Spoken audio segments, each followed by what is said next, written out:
Luna offers a complete testing suite for stressing the polarization performance of coherent detection receivers, which include a PMD emulator, polarization emulator, and PDL emulator.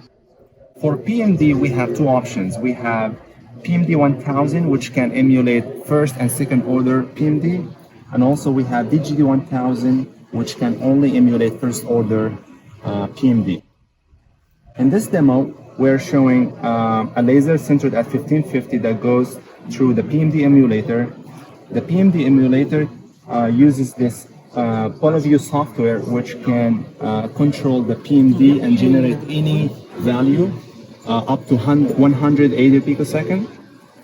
And because it's a pass-through design, the signal is going through a polarization controller, and then we display these changes real time using the PolarView software. And finally, we use the PDL to emulate PDL impairment up to 20 dB.